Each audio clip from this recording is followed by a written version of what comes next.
L'Europe a traversé beaucoup de crises dans son histoire, mais en 2015, elle a été confrontée à une crise sans précédent, c'est la crise des réfugiés.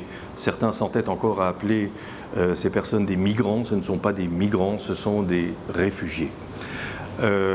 L'Europe s'est profondément divisée sur cette crise. Les opinions publiques, à l'intérieur des pays, entre les différents pays, se sont profondément divisées pour des raisons politiques, économiques, et y compris religieuses, surtout à l'Est, puisque c'est surtout à l'Est qu'on a entendu que certaines sociétés ne voulaient pas se laisser envahir par les musulmans. Moi, je crois que ce genre de crise, c'est un peu comme les crises d'adolescence, c'est-à-dire qu'elles nous obligent à nous poser des questions fondamentales, des questions que nous ne nous posons plus lorsque nous sommes pris dans la routine de nos vies quotidiennes. Une question fondamentale qui se pose à cet égard est celle de savoir qui est notre prochain.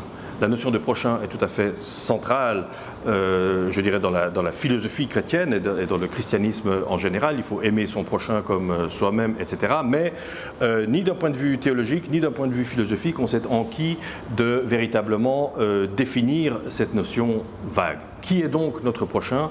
C'est donc la question que nous posent les réfugiés. On peut donner à cette question différentes réponses. On peut dire, bon ben, le prochain c'est le membre de ma famille. Bon, ce serait un peu absurde parce qu'en fait il est déjà proche et en principe on est censé l'aimer. C'est mon voisin, celui qui est proche de moi, mais alors ce serait une détermination purement géographique. On peut dire c'est celui qui pense comme moi, qui est de la même culture que moi, mais alors bon, évidemment le cercle est très restreint. On peut dire c'est celui qui est plus pauvre que moi et que je dois aider, mais alors il faudrait commencer par calculer, évidemment. Qui est donc notre prochain? Je crois que notre prochain, c'est celui qui frappe à notre porte.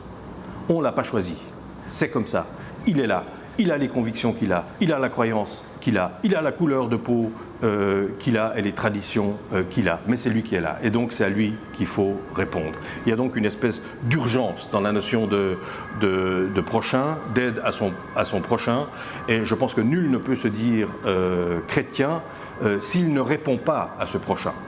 Ça ne veut pas dire que, naturellement, il faille accepter indistinctement tout le monde. Ça veut dire simplement qu'il faut lui répondre dans cette urgence parce qu'il frappe à notre porte. Ensuite, il y a d'autres, ça c'est la temporalité de l'urgence, mais ensuite il y a d'autres temporalités. La temporalité, je dirais, moyenne, de savoir qu'est-ce qu'on fait une fois que ces gens sont chez nous, en quelque sorte, et il est tout à fait légitime de les questionner, d'en renvoyer quelques-uns s'ils ne satisfont pas aux critères, etc., etc. Et puis il y a la temporalité à long terme, la temporalité plus diplomatique, qui veut que nous essayons d'effacer la source même du conflit et des guerres.